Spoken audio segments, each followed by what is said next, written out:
Hello everyone and welcome to another episode of Minecraft. It is episode 84, right? I'm not gonna check, whatever. But you may notice that there's something a little bit different about this world that I'm in. And that is because I am on Xbox 360. Yeah. Yeah. I bought a used Xbox 360 on eBay recently, and I guess it's weird that like I wanted to get a 360. I don't know. This is this is what I do with my financial decisions, man. But like it wasn't that much money. It was only like it was a pretty good deal. It was like $100 freaking like $10 like after tax, right? Yeah. Well, yeah, the listing said it was like at $98.99. It was just under $100, but included in it, the Xbox model is the slim version that came out like in like 2011. So it's not the original like white freaking like console that had the ugly ass power brick. I mean, this one still has a power brick because it's the 360, and that's how Xboxes were for a long time. Yeah. So this one still has a power brick, but it's the slimmer model, and it came with the console itself. It came with 13 games, one of which was freaking Madden 13, and then it came with a Kinect, which I found to be really interesting. Yeah, I don't know. I didn't even. Yeah, I kind of forgot that it came with a Kinect when it arrived. I was like, oh, it comes with a Kinect.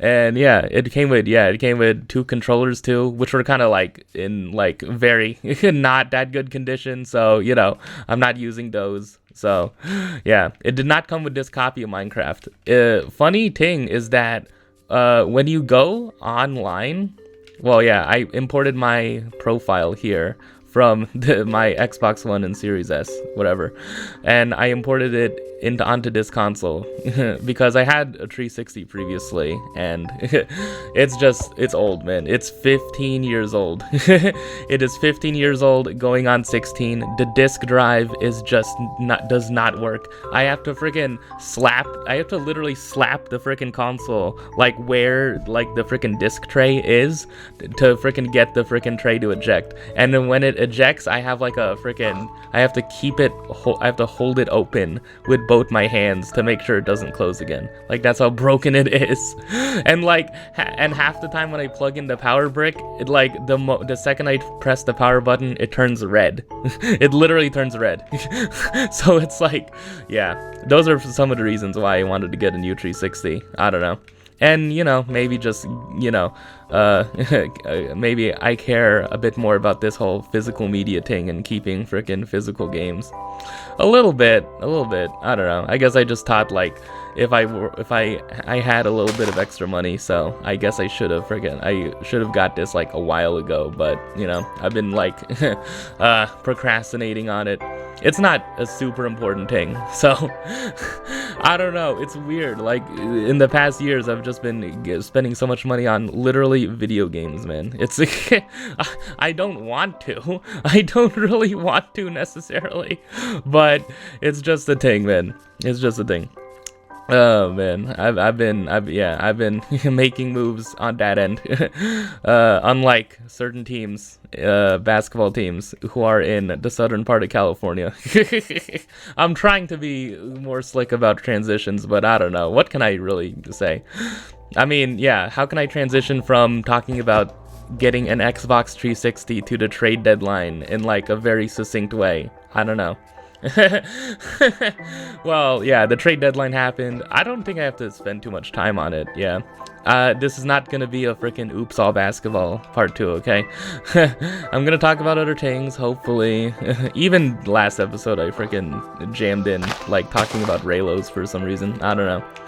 But yeah, the NBA trade deadline happened. The biggest names that were traded in the trade deadline were Buddy Hield went from the Pacers to the Sixers. Gordon Hayward went from Charlotte to the Thunder. Charlotte made a bunch of moves. Like, yeah, Charlotte basically decided their front office has basically decided we are a rebuilding team. Well, a lot of what we're doing with how we're, constructing our roster right now isn't working, so we're gonna try to freaking start this process of slowly freaking changing our roster and like sending players out and getting new players and like, getting draft assets, because I think they got some draft assets for the players they sent out. Yeah. Yeah, like so they sent out Gordon Hayward, Charlotte did, to the Thunder, and like it's a nice get for the Thunder, a veteran presence, you might remember Gordon Hayward from a meme. Oh man. Yeah, it's weird like how that like shows up on Twitter so much, and like that just is just a thing. If you're on NBA Twitter at all, if you see tweets about NBA and things, you've probably seen that tweet when people want to meme on something. Just freaking Reggie Miller, like unbelievable. And it's literally Gordon Hayward tearing his freaking ACL or Achilles. It's like, yeah. That was it? It said, yeah, opening night 2017. It was when he was with the Celtics, right? And the Celtics had a really stacked team at that time, like rookie freaking Jason Tatum. Oh, that was 2018, was it? Or was it 20? Oh no, it was 2017. Oh god, no, 2017 was Jason Tatum. Yeah. Because it was the 17-18 season, and like Gordon Hayward like completely blew out his knee on a lob attempt or something in like the opening game of the season. That was back when Kyrie Irving was on the team. Oh man. Anyways, the Thunder got Gordon Hayward, nice veteran presence. Yeah. Fun fact about Gordon Hayward also, him and Paul George are the only two players remaining in the NBA from the 2010 draft. Like, if you want to like, I don't know, if you want to like a tiny statistic or fact about like how how like very selective the NBA is, how like, short, many NBA careers are, because we only really pay attention to the star players, but like all the people who aren't stars that have been in the league for like 8, 9, 10, 11 years, like the people on like number freaking 6, 7 to like 15 in a rotation, like a lot of them don't spend that much time in the league, to be honest. Like they're on an NBA team for like 3, 4, 5 years, people like Facu Campazzo are like kind of examples of that. Like he was on the Nuggets for like a year or two. Like he was, what are like other players? I don't know. Will Barton, I guess. Will Barton spends some time in the league, I guess. Yeah, he's not currently in the league.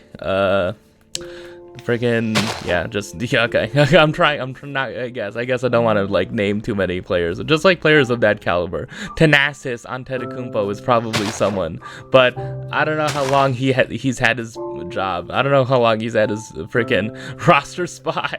I don't know. Yeah, he gets memed on enough. Okay, don't need to share more about it. Oh man, I'm doing the thing where I'm not playing the game again, dude. I need to play. I was thinking like maybe if I do this, I can play the game because I have been playing. Yeah, that by the way is a weird thing. Like I opened this world up. I bought a digital copy of Minecraft for this console, and then freaking like stumbled upon this as soon as I freaking created the world, and apparently it's a freaking woodland manor, and in a woodland manor, like these things called evokers like spawn, right? It's so weird, man. I don't know, maybe I should just like tour the place.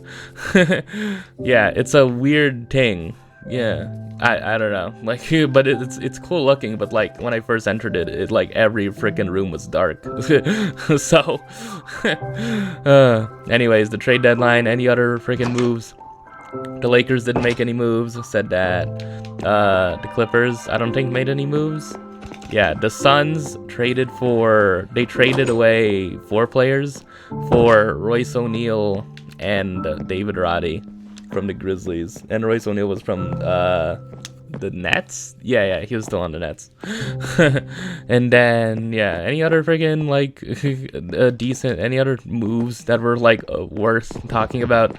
All the bigger names got traded already. Yeah, like Pascal Siakam to the Pacers and OG Anunoby to the Knicks. Yeah, so yeah, and obviously like Dame to the Bucks. Oh yeah, Patrick Beverley broke his own trade for basically the second year in a row.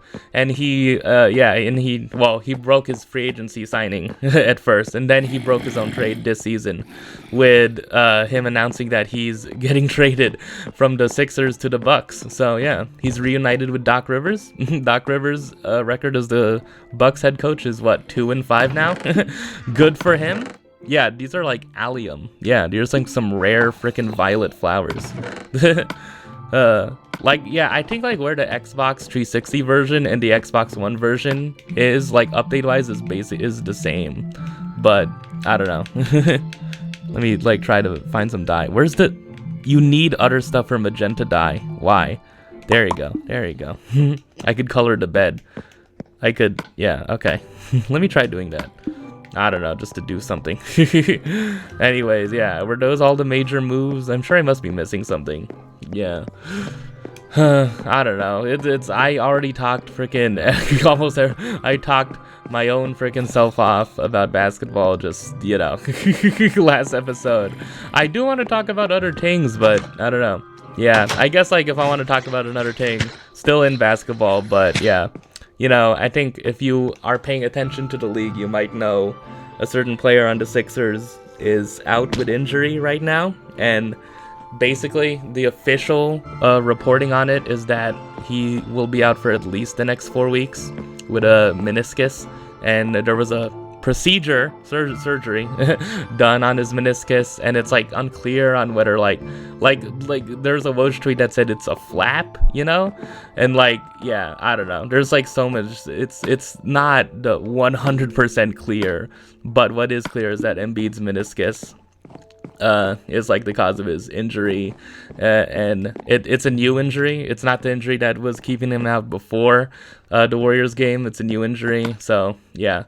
It's kind of a sad situation. Look, man, I hope people believe me if people are watching this. Honestly, it sucks. It really does suck for him. Yeah, I feel like every freaking reasonable basketball enjoyer would say that. It sucks that Embiid can't stay healthy, man. It's obviously not through his own fault. It's not through his own actions. It's not obviously not his fault that he keeps on getting injured, He's just really freaking unlucky, I guess as of the past few years, and like, yeah, it just sucks that he can't, the whole thing of like the conundrum of Joel Embiid, which is, like when he's healthy, he plays great, he helps the Sixers win. Like he's the reason why the Sixers do so well every year, and as long as you have Joel Embiid, you're bound to win like however many games a year.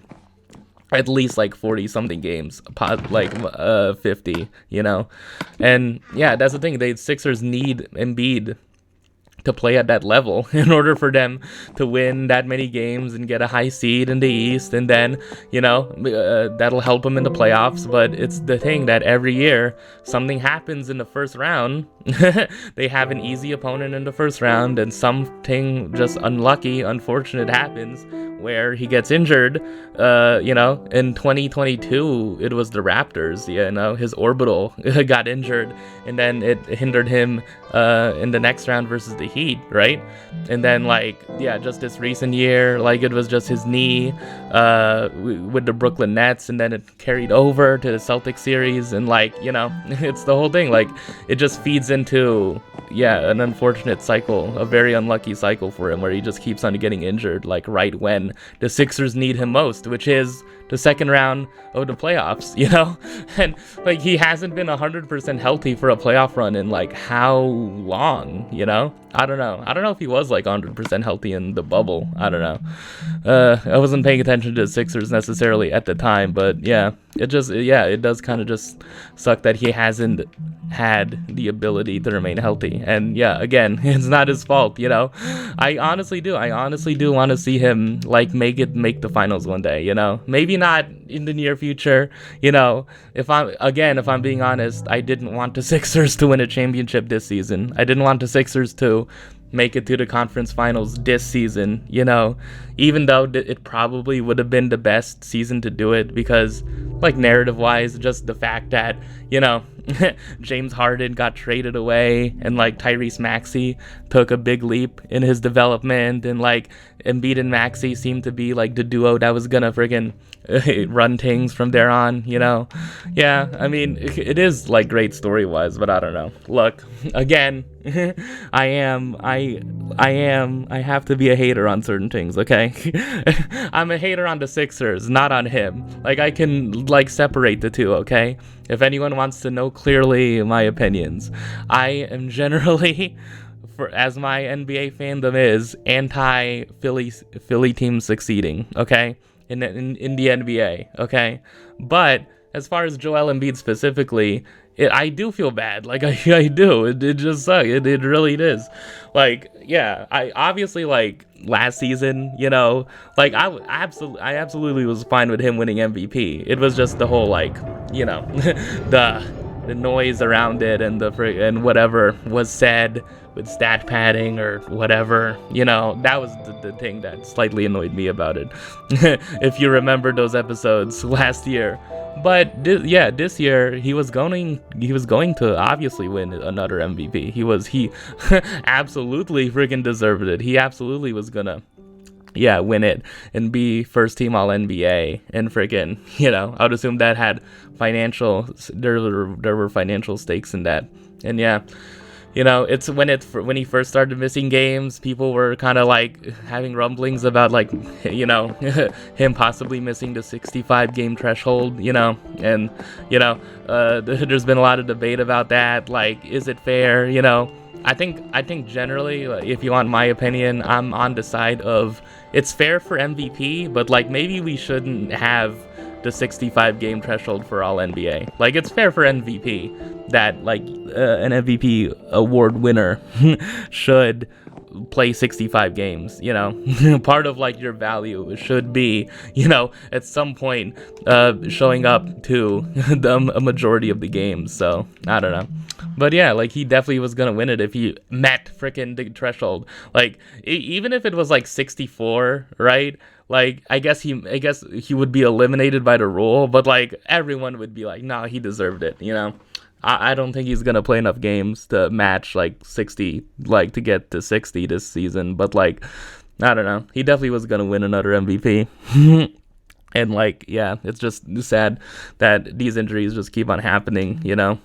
I think I was, like listening to Zach Lowe's podcast, and then he was saying that, like, this thing is, like, this is kind of like an injury that you just have to always be aware of, right? Like, it's a thing that it's not going to be 100% behind him in his career. Like, it's all like, I think like he was saying something to the effect of like the Sixers in the future have to keep in mind like Embiid's injury history and the problems that keep on occurring with his knee with like their future decisions, you know, like, and like at its worst, you have to be thinking like, can Embiid be the guy that can lead the Sixers to a championship if like he consistently like, you know, has these injuries? Like, it obvious, again, it's not his fault, but like I guess like in the back of your head you have to like ask that question somewhat, you know. I'm trying to freaking die, Wool, come on. I'm trying. There you go. Wait, tree there, two, what the, oh, what? Okay, I can just make more. Yeah, so I guess there's that. I guess I apologize if I was being insensitive, you know. He was not ducking Jokic, okay? He wasn't ducking Jokic, obviously. But the problem still remains, why was he left off the injury report the day of the game? Why was he left off the injury report if the Sixers like knew he had his knee somewhat injured after the Indiana game? Like, why was he not on the injury report? Why was he a late scratch? I don't know. But, you know, like, that honestly doesn't matter, man. What matters is him, like, you know, coming back healthy. But I don't know. Will he come back this season in time for the playoffs? You know, like a lot, you know, the most credible Real Hoopers Know NBA podcast / video podcast show I watch regularly now, Gil's Arena, said that Embiid should shut it down. So yeah, I think I mostly agree with that, right? It's like, if he's not going to be 100%, if it's going to be the same thing again, where like he comes back just in time for the playoffs, but he needs to ramp up to get to, you know, 100%, but it ends up that the Sixers somehow win in the first round. You know, what if the Sixers win in the first round without Embiid, right? Like, I feel like at this point they're the 5th seed, so they would be facing like the Cavs, Knicks, Bucks, or Pacers, right? Like, I don't know, man. Like, those are like the most likely possibilities, and it's like if they beat one of those teams, then it's like, I don't know, maybe the Heat. I don't know. But like, it's gonna be in the same thing again, where like Embiid will be too busy ramping up to being able to play, where he won't be 100% when he does play, right? Yeah, like it's, I don't know. I'm trying to act as if I know freaking this thing, but you know, here's another bed. Wow, if only there was someone else here. Just, it's so cold in this house. Oh man, yeah. Are you this bed? Or are you this bed? Or are you both of the beds, man? Oh no, I can only sleep. Okay, it's not nighttime. Am I done talking about the NBA? Am I done talking about, you know, I don't know. I apologize if I was too insensitive about the Joel Embiid situation, man. Yeah, honestly, I hope, you know, don't need to believe me, but yeah. I want to see it one day for Embiid. I want to see him make the finals, but just not this year, okay? just not this year. Maybe next year, you know? In terms of like the people in the MVP race now, yeah, it seems that Jokic is the front runner, but like, I'm like, I love Jokic, but like, I don't know, man. I don't know. Can we give it to Luka or Shea one time, please? I don't know. Before in the years before Wembanyama just absolutely takes over the league. I don't know. Oh man, anyways, yeah, also another thing is that I've noticed that this game is a bit laggy on 360, so hopefully it isn't too much of a thing. But I have no idea when they added that thing of like you can swim much faster. Yeah, that's a weird, yeah, like you can from like diving underwater, it gives you such a speed boost and you can like swim so much faster. I have no idea where that came from. I have no idea what update that was added in. Oh man. Yeah, and I think I just wanted to try this out for like one episode. I don't think I want to make this move permanent because of the performance, you know. Yeah, it's just not, you know, I guess I just needed it for extra protection. I get backup or something in case the physical disc I have for the Xbox One edition stops freaking working. I have this as long as freaking digital copies work, and that's been an issue. Yeah, was it? Yeah, in other news, in another example of digital freaking media being so like untrustworthy, you know.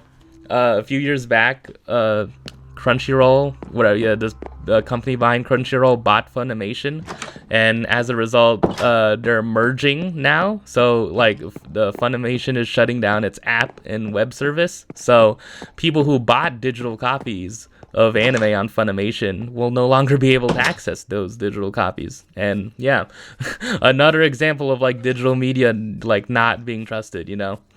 So as long as I can access this, it'll be fine if the disc breaks down. And I guess if the disc breaks down and I can't access this, I just have to get another disc. I'm sure they made thousands upon thousands of copies of this version of Minecraft, I'm sure. And if not, well then, I don't know. Maybe I actually will fulfill SSOH's legacy and just duties over frickin' Mario hacks. Maybe. Because maybe the legacy of another legendary Let's Player who I enjoy for playing Pokemon, maybe his legacy has been a little bit tarnished, but I have no idea about the details of that situation. So why am I even freaking why am I even vaguely referencing it? I don't know. That's just how I work, man. Anyways, a thing I've been watching that hasn't been anime, surprisingly, there's this cool Netflix series that I've been watching. Yeah, the first season of it came out like, oh god, in like what, 2022, and the second season of it came out just this month. There's a show on Netflix called Love on the Spectrum, and it's so freaking good, man. And yeah, it's not necessarily new. Like the history of that show, I talked about it way back in like the end of 2020. I showed a clip of freaking a girl cosplaying as Rico from Love Live in it. I was commenting on freaking, yeah, it originally Love on the Spectrum. Well, yeah, the premise is about following the romantic the lives of autistic people as they try to find love and as they try to date, right? And the original series was based in Australia, and it had 2 seasons. And I was talking about the first season, and this girl who friggin' was cosplaying Rico from Love Live, and the guy being like, that's cool. Oh man, it was so fun. And like, I was just noticing that there were so many freaking anime references in the original Australian series. There was a guy who was like who was into Gundams and stuff, right? Oh man. And then yeah, that aired for 2 seasons. It was great. And then they moved the series. There's a new freaking version of the show where it takes place in the US. And I don't think I talked about the US version of Love on the Spectrum, but yeah. Season 1 came out in 2022. It was really good. It introduced a bunch of cool, interesting people. One of which is 63 years old. His name is Steve, and I love him. Hey there. Hello. I'm Steve. I'm 63 years of age. And I tweeted once in 2022 like that the season 2 of the show should just only be Steve. I just only want to see Steve. I just only want to see Steve, man. And it's like, oh god, it's so good, man. He is so wholesome and so great. It's so nice, man. I don't know. It is just a really nice show seeing people date, you know, while dealing with, like, you know, obviously not necessarily like problems, but, you know, I guess there could be, I don't know, just you know, it's nice seeing just people trying to date and it not be freaking something like Too Hot to Handle or freaking whatever, Love Island, X on the Beach, or freaking what are these other ones? 90 Day Fiance, I guess, but I don't know. Would you really count 90 Day Fiance as a dating show? I mean, I guess sometimes it is, sometimes it isn't. I don't know. But yeah, I've really enjoyed the first season, and the second season just came out. It's really good. I guess, like, I don't know, who are my favorite people on the show? Well, one that was new to this season is this guy called Connor, and the way he speaks is that I feel like he's always speaking as if he is a protagonist from a movie or a TV show. Like, that's one of his things, is that he's really into watching like film franchises like Transformers, and it feels like with the way like he talks to his family is that he's speaking as if he's the protagonist. He wants to be the protagonist of something, of like a film or TV series he enjoys. And he also collects swords, you know, I mean, you know, cool freaking guy. Like, all of the people in the series are, like, cool and wholesome and fun, and just, like, it's just nice to watch, man. It's just nice to watch almost every episode. And that's the thing, of course, like, there's a tiny bit of, you know, awkwardness, right?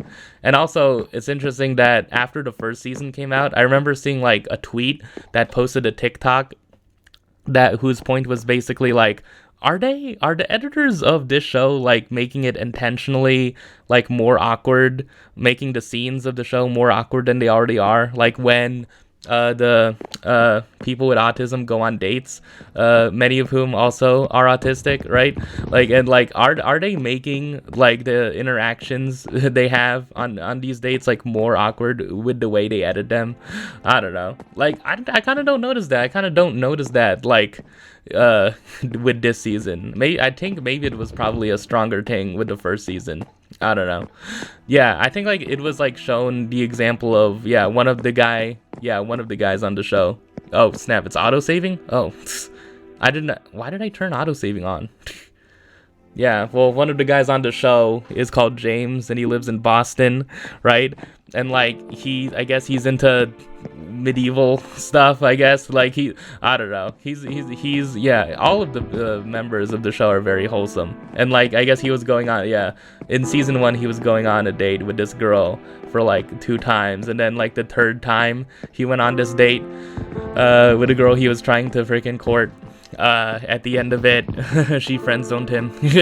He was like, can we go on another date? And then she was like, yeah, I would love to, as friends. And then, yeah, that's how it goes, you know. Not many times. There's one couple in the series, in the 2 series of the US version of Love on the Spectrum that were successfully like a couple, right? That you follow. Yeah, Abby, the girl's name is. And yeah, they're like, him and her and the guy she's dating is like, are really into animals and stuff. I guess like spoilers if freaking people care about real people in their dating lives. But I don't know, it's just something fun, man. It's just so fun just watching it, man. I really should just post some clips here. Yeah, what else am I gonna do? Oh man, what? Yeah, like how they open the freaking first season too is with this girl Danny, who is this like very successful animator, right? And like she like has like her whole animation studio, and like apparently they like help like young autistic people find their interest in animation and stuff, which is really cool. And like the very first date she goes on, it was so freaking fun, man. It was so fun. Like she literally, like, I don't know, I can't do it justice, man. I have to freaking just show it, I guess. You okay? I am in love with you. Oh, Huh? I think you are so hot.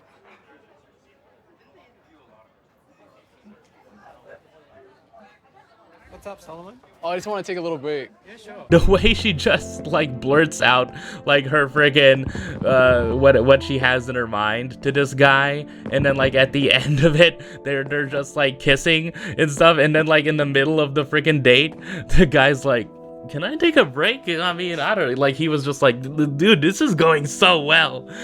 And then like you find out afterwards that she just regrets doing that. Oh man, it's so good, man. It's just so good. Danny is great. You know, in season 2 she's interested in a guy, a friend of hers, you know, and the guy isn't that interested in him or in her as much, right? But like she has this trick, man. I guess I'm spoiling all the good moments. I don't know. I guess you can see for yourself. But I think I want to show this clip. She has a very good plan. She has a very good plan. She has a very good trick up her sleeve about how to woo this guy. Before we go downstairs, would you like a big kiss? I don't think I'm ready for that. Thank you for asking, because oftentimes I'm not. Oh man, that's so good. Like just the way she just offers the kiss to him, man. Oh god. And then he's like, actually, thanks but I kinda, you know, it's like him trying to freaking talk his way out of it while she's pulling it out. And he's like, oh, you're really funny. Oh man, dude, it's like, yeah, that's the thing. That's how you can tell, man. I don't know. It's also a thing with Danny is like she lives in LA and like Pasadena, and it's like all of the places she goes to are just so super like fancy, you know? Like I don't know. She goes to like these really fancy places, and like on her dates she's like, they're like sharing drinks and stuff, you know? I don't know. And that's the thing, there's so many, there's such a diverse freaking group of people. Obviously not like, I don't know, you know, whatever. And how you want to interpret that word, diverse in terms of like the different types of people, you know, not necessarily the external like race, class, gender, whatever, but just, you know, like I don't know. I was like thinking about it, like watching an episode recently, you know, of this latest season. I'm like 5-6 episodes in. Yeah, like 5 episodes in, and like the way that it just like cuts to one freaking person to another to another to another, it's like they're just like almost entirely different freaking experiences these people are having in like terms of like finding love and dating. I don't know, man. It's like it's really cool. Yeah, I don't know. I guess I might be enjoying it. Due to, you know, I don't know. I don't know how relatable this show is for me personally. I don't know. I don't know. If you've watched the Emily is Away Tree Let's Play. I think, yeah, it should tell you all you need to know about my dating history. But, you know, that's just nice, man. I don't know. The way it just cuts to all these people, yeah. Like, Steve is, yeah, again, Steve is 63, and, like, I guess, like, it's so interesting, just, like, because there's so much about his, like, backstory that I would love to know. Like, I would love to know, like, when he was diagnosed, right?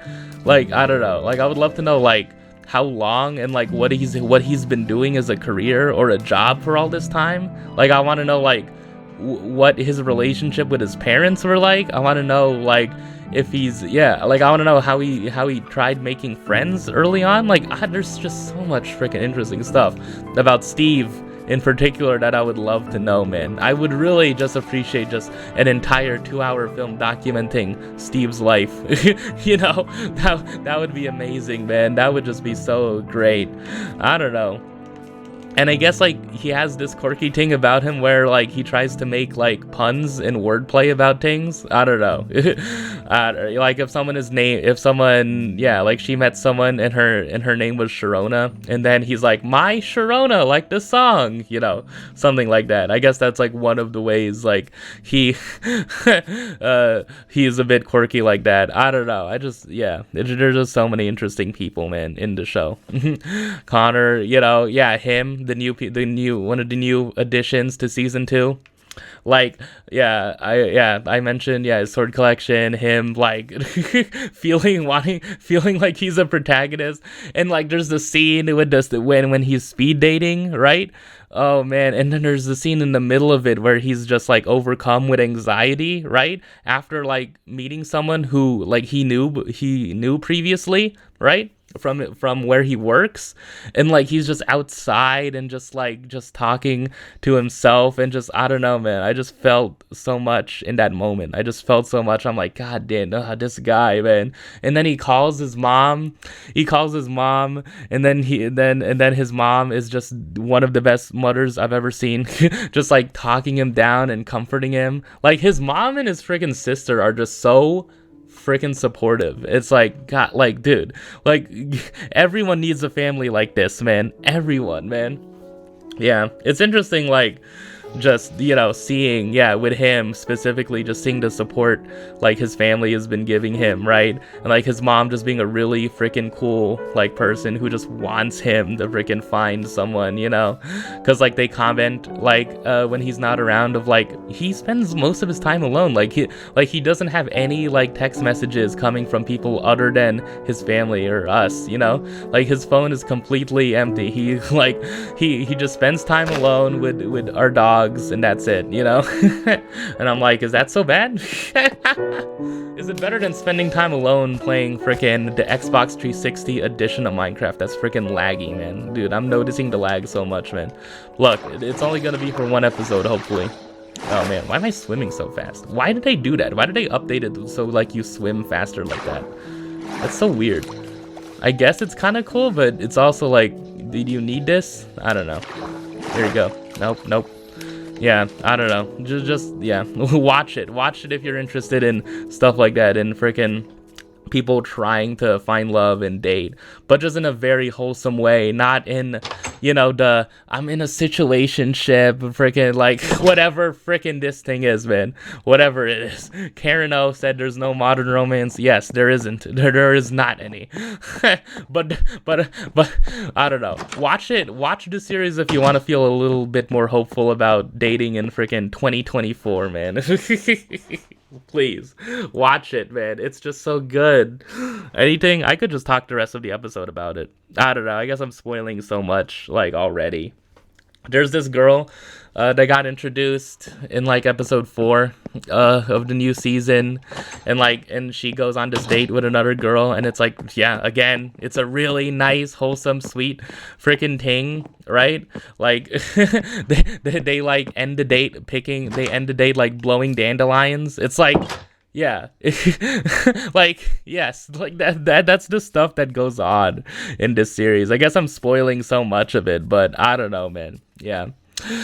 Oh man, anything else about Danny? Like Danny and freaking one of the guys she goes on a date with, like go to Pasadena Comic Con and they meet the voice of freaking Gurr from Invader Zim, and like Billy from Billy and Mandy, you know, yeah, Richard Horvitz, and it's like, like that's just a scene in the show. Like, oh my god, dude, it's like I don't know, man. It's just, oh man, yeah, seriously. Just one of the, I don't know. I think it'd probably be just like one of the best things I've seen this year. I don't know. Like, I don't know. What else could come out this year that could be better than freaking this, man? Not much, man. I don't know. Yeah, because season 3 of that HBO show is coming out in 2025 apparently. if it ever comes out at all. Who cares? Like, they don't need to make another season of that, man. Like, they do not need to make another season. Like, Zendaya is like, I don't know. Oh man, oh man, yeah, and like, did I talk about Angus Cloud passing away? Yeah, the guy who was Vesco in that series. Yeah, oh man, it's like, I don't know, what is a season 3 of that show gonna be, man? I don't even know. I still don't honestly know what people enjoy about that series. I kind of don't want to try to know. Yeah. Anyways, watch. Yeah, true. Again. Watch Love on the Spectrum, man. It's such a good freaking series. It's wholesome and nice, and it probably will give you so much more hope about your dating prospects. Whether you're, yeah, anyone, right? It probably will give anyone being like, oh, maybe I should freaking try again, you know, maybe, you know. Has it done that for me? I think it's made me think more about like, damn, like I could have these experiences if I just, you know, were more open to it, or if I were more like proactive in trying to freaking date. But I don't know. Oh man, it's nice, man. It's nice. Anyone else I should mention in the series that are anyone else I should mention that's like really freaking cool? Yeah, I don't know. I think I think that's basically it. There's like everyone in the show, everyone in the series so far is just cool. Is a cool, great person, man. and think like watching it, I'm like, they all deserve freaking love. They all deserve to find romance, you know? Like one of them already did, you know? Oh man. And yeah, it's a great freaking series, man. Oh man, I guess like if I want to transition into like romance, I don't know. The book I'm reading, I guess, yeah, I'm reading a book called Opposite of Always by Justin A. Reynolds. Yeah, it's a book about this guy who meets a girl at a party, and then stuff happens, and then suddenly he's put in that same situation again, and he has to find out stuff. I guess I should leave it at that. Yeah. Oh man, I don't know. Yeah, I really wish I could just go back to frickin' like doing what I did in 2019 5 years ago. I'm thinking of it. I you know, I don't know. I don't have any updates until I actually put something out. So yeah. Oh man. Anyways, people are upset about Cheryl Swoops. There's a certain group of women's basketball fan, you know, mostly people who just support Caitlin Clark in Iowa, who are upset at Cheryl Swoops for getting some information wrong about her, and Cheryl Swoops saying on Gil's Arena, of all shows, that Caitlin Clark isn't gonna be immediately successful or dominating the WNBA when she gets drafted, presumably to the Fever. So, and like, you know, I guess Caitlin Clark fans like took offense to that, right? And like it kind of sucks because like I know, like most people know for a fact, like I know for a fact that Caitlin Clark does not agree with this man. Caitlin Clark does not agree with the Iowa fan base freaking writing for her so hard that they're willing to freaking make shirts that say "Don't be a Cheryl." It's like obviously like co-opting frickin' the Karen from like that other people say about other minorities, black people say about white women, right? It's like it's such a like I don't know, it's a thing. Yeah, there are some like issues. There are some like race kind of issues in women's basketball. I feel like that I don't know, like are like under I don't know, that are like get brought up sometimes, you know, like this one is like an example of that, right? Where like Cheryl Swoops, like people got angry at her because, well, yeah, mostly Iowa fans got angry at her because when talking about Caitlin Clark, she got a few bits of information wrong. Like she said, I think I read from a tweet, she said that Caitlin Clark was 25 when she's 22, and then she said that Caitlin Clark puts up 40 shots per game when she puts up 20, or like half that. But it's like, I don't know, like the general point of what Cheryl was saying was that she does not think, in her opinion, that Caitlin Clark is gonna dominate the WNBA as soon as she freaking gets drafted, right? Which is a reasonable opinion to have, you know? I don't know, like, I would think Caitlin Clark would be good, you know, with the way she plays. I think Caitlin Clark, from what I've seen, is a generational freaking talent, I would assume. I don't think anyone wouldn't say that.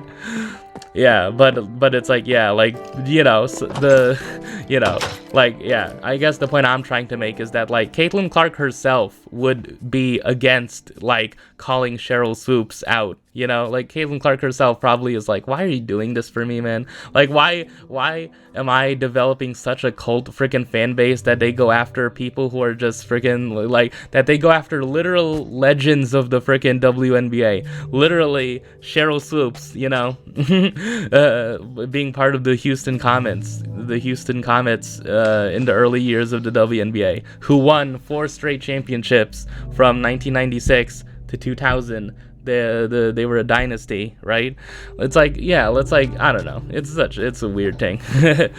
And yeah, like, making shirts that say "Don't be a Cheryl" is just such freaking, yeah, it really is. It really, like, you really can't say anything other than, like, it's just kind of masked racism, you know? It kind of is, you know? Oh man, it's like, don't be her. Yeah, don't be a WNBA legend. Don't be that person. just because you got a few things wrong, just because you don't think Caitlin Clark is gonna immediately be this, like, amazing freaking player right out the gate. It's like, oh man, I don't know. It's a whole thing, man. Yeah, please. They need to stop making those shirts, man. there need to be shirts that say, like, actually be a Cheryl. Oh man.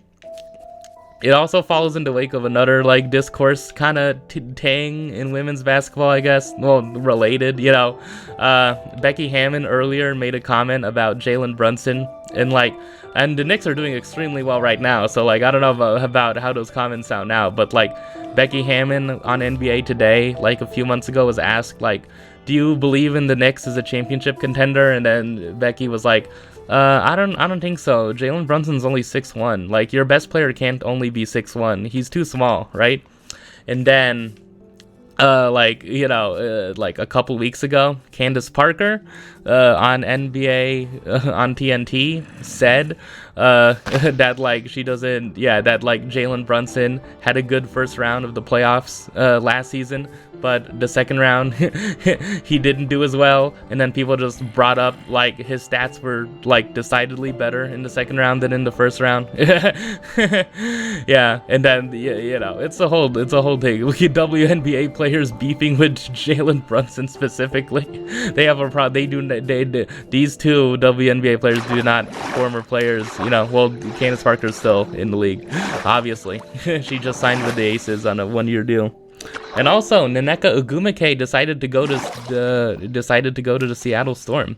So it's her, Skylar Diggins-Smith, and Jewel Lloyd, like, together, yeah, like, on the Seattle Storm. So they could be a team that challenges the Aces and makes it so that it's not only the Aces and the Liberty in the WNBA, which is cool. It's not only that, you know, obviously, yeah, there were the Wings, right? The Wings were, like, an interesting team. And then there's, yeah, I don't know about the Sun. Yeah, the Chicago Sky are rebuilding. And, like, there's been, like, criticisms of them as an organization as a whole. Like, they don't, like, I think I saw in a tweet that, like, a player was surprised when she got traded from Chicago to another team, or yeah, to Indiana, that the team had their own facilities, right? Locker room had their own locker rooms, right, for players. And it's like the Chicago Sky doesn't even have locker rooms for their own players. I don't know, man. It's great that Candace Parker came back and won the title for them, though. Oh man. Anyways, yeah. So WNBA players, past and present, beefing with Jalen Brunson because they feel he's too small. And Candace Parker had a whole like bunch of tweets about it, you know, addressing like it's like look.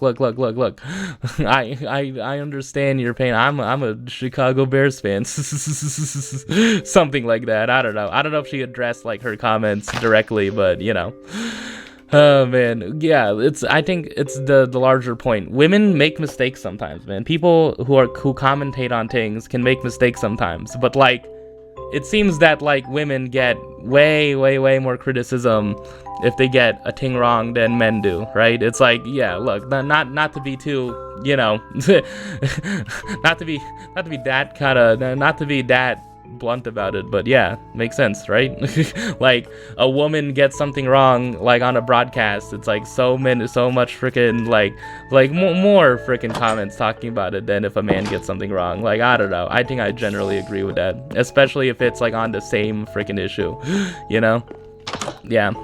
it's a thing, man. I don't know what we can do about it. But anyways, is it time for the Twitter segment? I've been recording for like 50 minutes. Oh man. Anything else that's been happening? Yeah. Oh man. Stuff about the future of console gaming. I don't know. I'll talk about things relating to that when it happens. I don't know. It's weird. Some freaking shows I follow have just like put out freaking videos with titles where it's like, okay, all right. That's how it goes, man. Yeah, monetization and all that. Anything else I'm watching?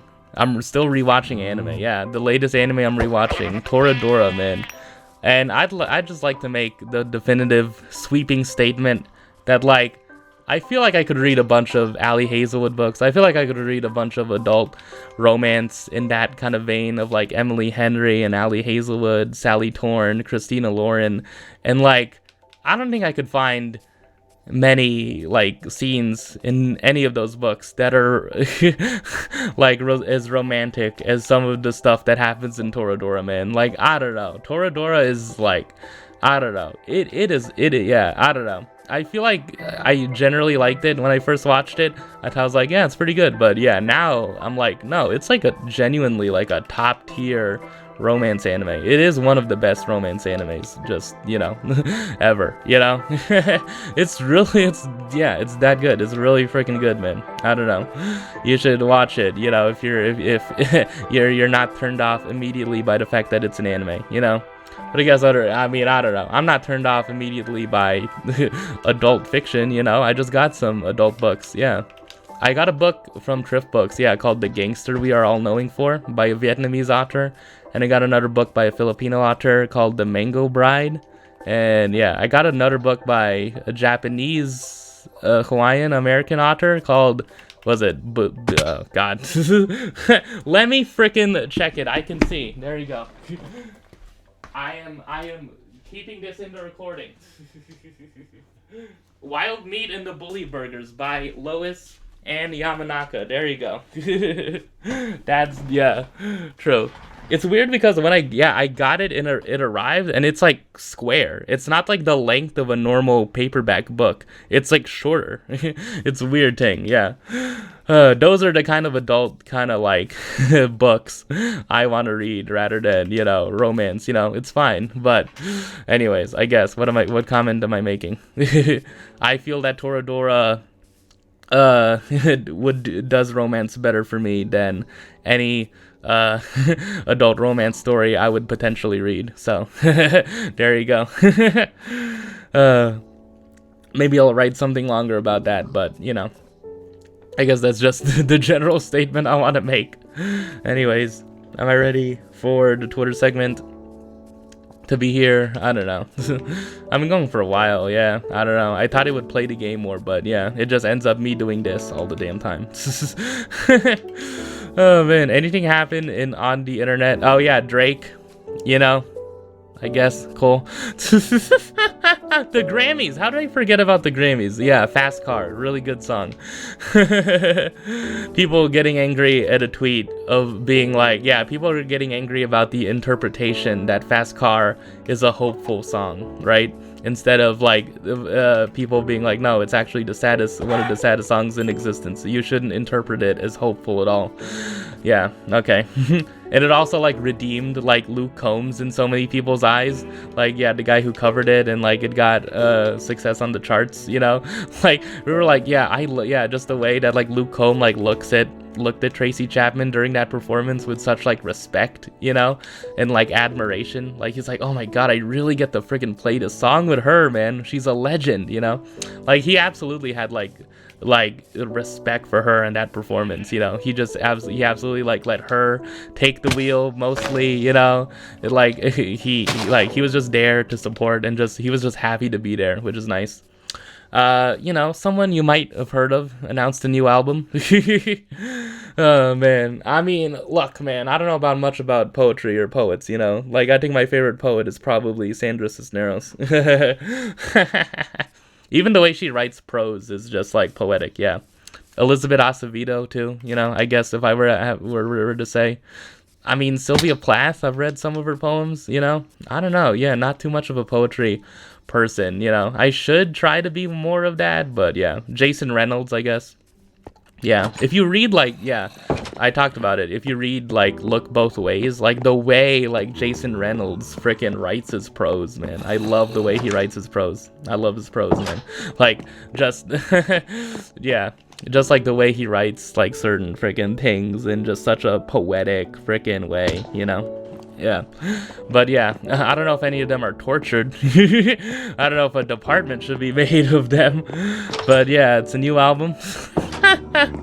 We're gonna have to wait another album cycle for the Travis frickin' Kelsey stuff, but you know, yeah, I mean, with the way Taylor Swift is releasing albums, that'll probably only be like a year or two from now. So, anyways, I would assume I don't know. I just thought that Taylor would finish the re-recordings before a new album. Yeah, I thought, you know, I guess I think it's gonna be Reputation and then her self-titled debut. So yeah. Oh god, it's cool. Any thoughts about that thing in general? Did SZA get robbed? Probably. Oh man. Anyways, yeah. Like the Super Bowl, Usher's gonna perform at halftime. Gonna be yeah, true. There's gonna be so many Swifties commentating on frickin' the actual frickin' football game, man. It's cool, man. There's gonna be so many Swifties being like, why did they kick a field goal there? Oh man, and I don't really know about frickin' the sport as much as it is, man. I don't know. All I do is just watch a certain frickin' show on Fox Sports 1 and frickin' I don't know. I'm bored. That's basically why I watch it. It's filling the void where Undisputed used to be, as I've said before. So. Anyways, other music I've been listening to, yeah, in terms of new artists, I've been listening to Santa Gold. She's like this, like, yeah, I think she's like indie kind of pop-ish, yeah, just in that same vein. I've been listening to Sleigh Bells, which isn't a new artist, but I finally have the CD of their first album, Treats, which is this like proto hyperpop, just like extremely freaking loud, noisy like record, right? That's like really, yeah, that just blows your freaking ears out, but is also very poppy and melodic, right? Yeah, just the kind of music I enjoy, you know. Anything else? I've been really liking, yeah, the Los Campesinos album, No Blues. I've been listening to Fun, Aim and Ignite more often. Yeah. Anything else? Yeah, I have the CDs here. I got a Prince album. I got Purple Rain, yeah, in addition. So I guess I'm starting to get like classic albums. Yeah, anything else here? Oh man, I'm looking at these CDs like in front of me right now. I guess, yeah, I got Purity Ring. Yeah, I haven't listened to that yet. I listened to like 2 songs like a couple years ago. So, oh man, I got an album called Here by Drug Church. I don't know. I've seen it. It was just like under $10 on Amazon. So yeah. Anyways, I guess it might be ready. It might be time for me to go to this Twitter segment, right? Yeah, hopefully. I don't know. Hopefully I've rambled on enough about enough different things. Anything else, man? Because I always just manage to freaking miss stuff no matter what. Oh, man. I did not see the freaking Drake leak, by the way. I don't know. I don't know. It's sure. It's been raining. Yeah, personal freaking something that's been going on with me. It's auto-saving again. Why? It should not autosave like this. I do not want it to autosave like this. Something that's been going on with me. It's been really rainy and cold and wet where I live for like 4 or 5 days straight, and I'm just tired of it. I don't know how people deal with it. I don't know how people in London deal with it, man. Or like Seattle. It's like, how do you deal with just constant freaking rain? Like every freaking day, man. How? I don't know, man. Maybe I should have prepared for it by saying, yeah, after watching. Maybe I should be more accepting of it after watching Weathering with You, but I don't know. Anyways, I think I need to move on to the Twitter segment, so I guess I will be moving on to that right now. So far, it's not really been a day where fun, good tweets freaking pop up, man. It's all just, yeah, I don't know. Do I want to talk about just half the stuff that pops up here, man? No. Okay. Someone tweeted, my mother is meeting with her Zoom writing group, 70-ish year olds, and in today's critique, they're workshopping a story about a cruel woman who loses everything after wronging a colleague. Yeah, who? And the writer named the character after another one of the women in the writing group. This just seems to me like it's like another one of those frickin', you know, bad friend situations, man. So another one of those situations. Oh man, I don't know. I still honestly don't know what was wrong. Like I don't know why talking about your kidney would be enough to warrant frickin' like you be, I don't know, but whatever. Let me just recite a tweet from memory. I think as I was scrolling, I saw someone said that Jokic had 24 points and the Nuggets won by 8 to honor Kobe Bryant. I guess I probably should mention that the Kobe Bryant statue got revealed, and it was revealed that he would get 3 statues. One of him is 8, one of him is in 24, and one of him with his daughter Gigi. So that's pretty cool. As someone who's a moderately high Kobe Bryant fan, you know, it was cool. This is nothing. Yeah, true. I don't know. I guess I would say, yeah, if I were to be more specific on my comments, like from last episode, I think I would. Yeah, I'm probably. Yeah, I probably enjoy like Kobe Bryant as a personality more than like LeBron, but I don't know. LeBron can be really funny. Yeah, I think I said that exact same thing. Am I expanding on it? Yeah, I guess expanding on it where would I have Kobe Bryant rank? I don't know. Like, yeah, the problem. Yeah, I don't know if I said this, but the problem is that Tim Duncan also has 5 championships and also, you know, basically like won in the same time as it was supposed to be like Kobe's era. Like, it's like the Spurs and the Lakers basically shared the 2000s together, you know, with the Pistons being in 04. So it's like, it's hard to like, yeah, the Heat also won in 06, I guess, but like really like the 2000s, you know, 1999 to like 2010 was basically the Spurs and the Lakers like sharing like championships. And like, you know, I guess you could argue like Kobe had 3 with Shaq. He needed Shaq for those 3, and he needed Pau Gasol for those 2 in the latter half when he was 24, but I don't know. I think I'd rate Kobe fairly highly. And if I were to like do lists, because I don't do lists of freaking top 10 players, I'm not that much of a freaking degenerate, man. I'd rather freaking learn more about women's basketball than do that and argue with people about that. I really would, honestly. Oh man, he'd be high up, man. He'd be like higher than freaking 9, maybe higher than 10, maybe. But I don't know. I guess, yeah, like, I guess it's a whole thing, yeah, I talked about, like, putting Steph above Kobe, and it's like, that is a weird thing that I wouldn't agree with, but, you know, I think, like, wherever Kobe Bryant is ranked in, like, all-time lists, like, Tim Duncan should be either one slot higher, like one freaking like lower. I don't know. I think they probably should be placed together. And I'd feel like a lot. You can argue that Tim Duncan had a better career and was overall like a better like player, you know. But like I guess like that's where freaking most skilled freaking player ever comes in, you know. And that's where Kobe freaking I guess would freaking you would start the argument there. But I don't know. In terms of like Kobe versus LeBron, I don't know, man. there are some freaking people who are willing to argue that. I'm not one of them, I guess. Yeah, again, I do not want to argue about things like that. But you know, as it is somewhat related to what I'm writing currently, I don't know. I guess this is just the stuff I've been thinking about for like the months on end as I'm just too deep into this stuff. I have to include one of these per freaking episode. Since we're doing YA discourse again, I think a big part of the problem is that a lot of y'all think of YA as a genre instead of an age category. It's like, okay. Yeah, thank you. I know it's an age category. Jesus Christ, this is. I know that this tweet is speaking towards the people who don't know that, but like, my God, how many times are we gonna have this freaking discussion, man? Anyways, how would I rank Kobe? Like, yeah, like if Kobe is like the closest thing to Michael Jordan, shouldn't he be like closer to Michael Jordan? I don't know. Maybe he should be. But I know that I'm not kind of on the side that LeBron is like higher than MJ. I don't know. Yet. I don't know. But, you know, anyways, someone tweeted, I'm just a girl. Okay, well, I'm not. I pay bills. I drive. I take Advil when my head hurts. I say, let's circle back in meetings, which I arrange. I use curt language in emails to convey urgency.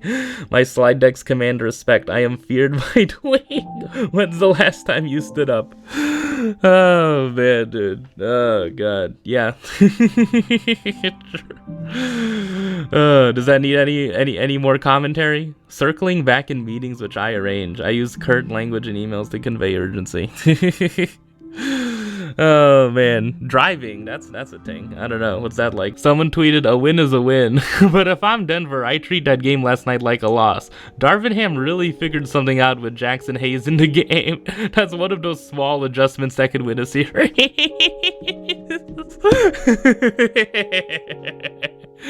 Oh man, to be taken back to freaking May of 2023, man. It was a time, wasn't it? Oh god, a much simpler time when freaking we still questioned whether Jokic could lead a team to the finals. Oh god. Anyways, just, you know, the moral victories for Denver just keep on piling up.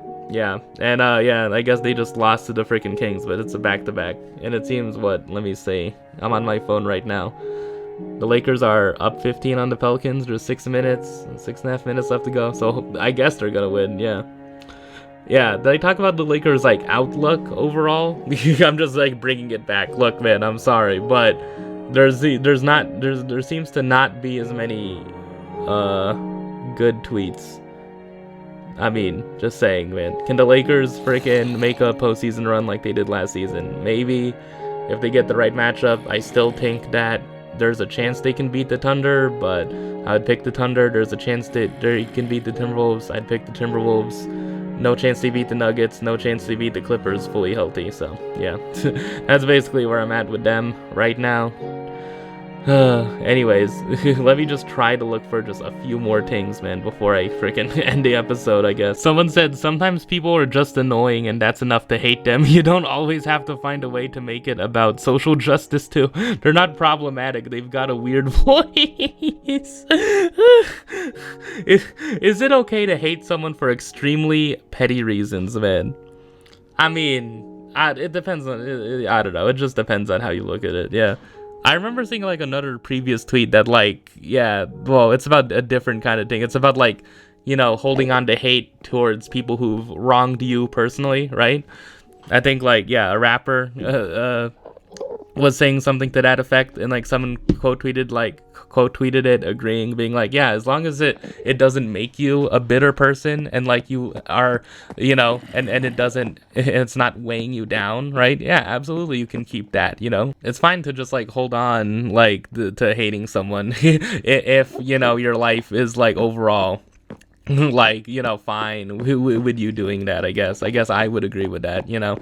And I guess like hating someone for extremely petty reasons, I don't know, have I ever done that, man? I don't know.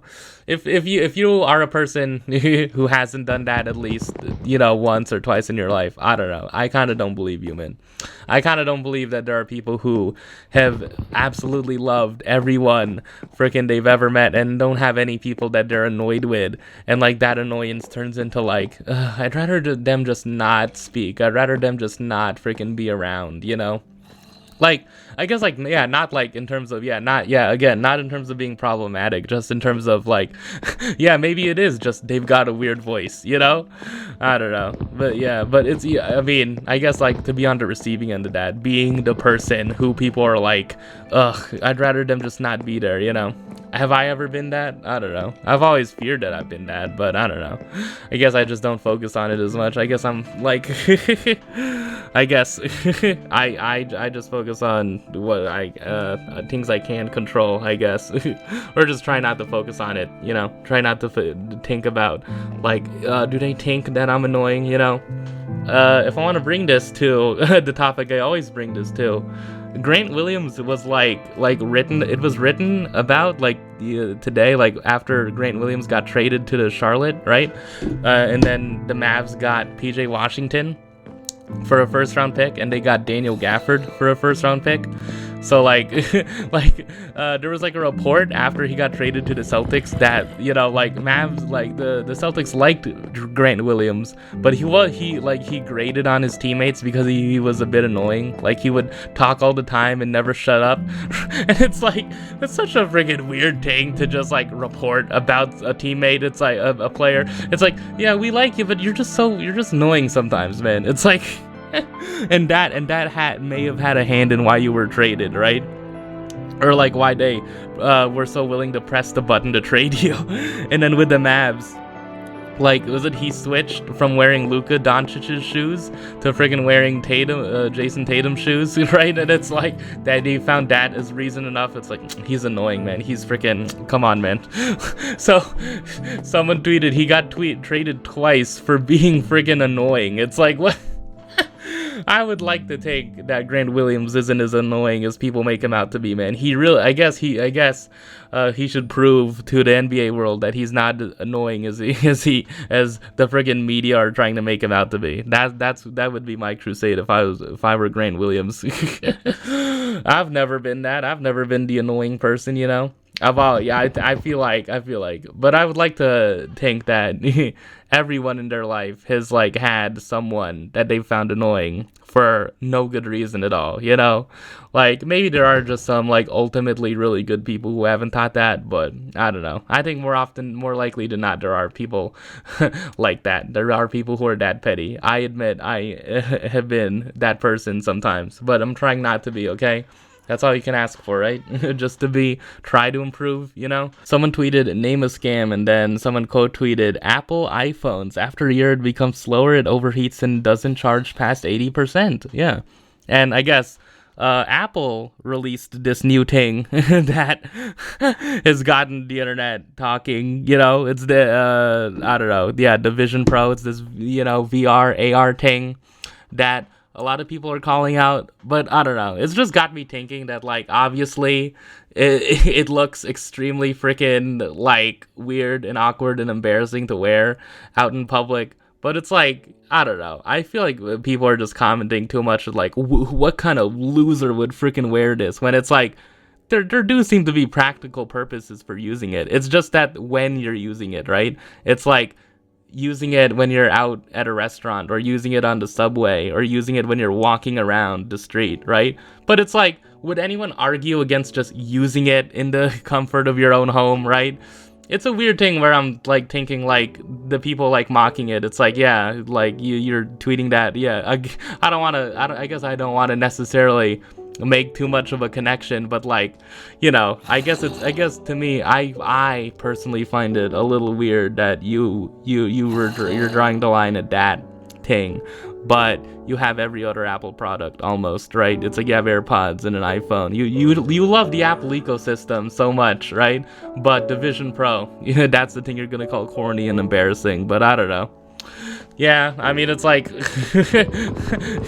yeah, I don't know, man. It's like, yeah, okay, people can use it and people can look extremely freaking loserish wearing it, but I don't know. Like, obviously, I'm not gonna freaking buy one anytime soon. It's freaking $3.5 grand, man. But it's like, I don't know. I guess there's something that I find a little interesting about people who, there's probably a non-zero amount of people who own every sort of Apple product, but also are saying that, you know, I guess, like, obviously the majority is people who don't do that, who only own an iPhone and AirPods, but like, and say that's corny, but I don't know, man. I guess the larger point is, when will freaking having an Android not be seen as like lesser, you know? Like, are we there yet? I don't think we're there yet. I honestly don't think we're there because of the prevalence of the Notes app and stuff, right? And like the certain like emojis that are specific to iPhone. It's like in iOS, it's like, I don't think we're there where it's like we, like, the society freaking sees an Android as on the same freaking level as an iPhone. It's always like, I feel like an iPhone still has like a level of prestige that other smartphones don't. I don't know, man. I mean, it's not like I care. I don't know. I guess I've always thought that, like, if I had the money, would I freaking have an iPhone? And I feel like I'm decidedly like, no. Like, I necessarily don't. A phone I've been thinking about getting recently is the new, like, version of the Motorola Razr.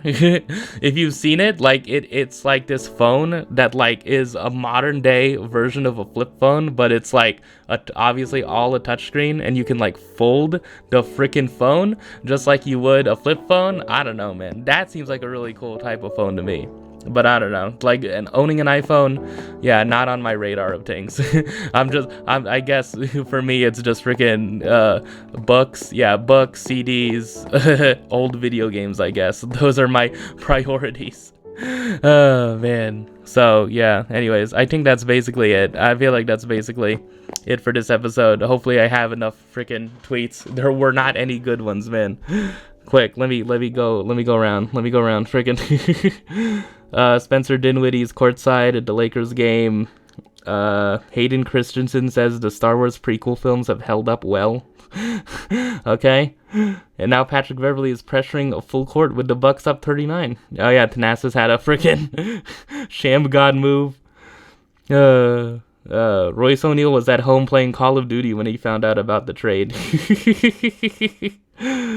Oh, man. Anything else really quick? The worst thing about the sequels is that everyone just assumed Rey, Finn, Poe would be the new trio and ran with it. Meanwhile, they barely spend any time together over 3 movies. How much time has friggin' Rey and Kylo Ren spent together? Oh, man. This is your friendly public defender logging on to ask you to please stop Googling your crimes. Oh, man. Alternate option. Routinely search crimes you will never commit at all hours of the day to confound any establishment of a connection. Yeah, true. If you're like, dude, he looked up every freaking crime. How the hell? Yeah, like, if you look up 2 specific things and you do the specific thing, then that's a bit weird, right? Oh, man. Blue Sky's open to the public. Will it become the alternative? Who knows? DeAndre Ayton's early tenure in Portland was characterized by tardiness and tantrums. I'd really wish that frickin' DeAndre Ayton can stop being a punching bag, but god damn it, man. Oh, man. Oh, man. Anyways, yeah. Did I talk about oh my god. Did I talk about Michael Porter Jr. having stupid freaking comments about the WNBA and like women's basketball? Oh man, maybe I'll talk about that next episode. It's been too long, but yeah, his comments were stupid. There you go. You know, yeah, comparing like women, the WNBA to ping pong or something. I don't know. They shouldn't get equal pay. Women's players aren't arguing for equal pay. They're arguing for a bigger share of the revenue, right? There you go. I feel like that's basically it. So, anyways, thank you so much for watching, and see you on the next episode.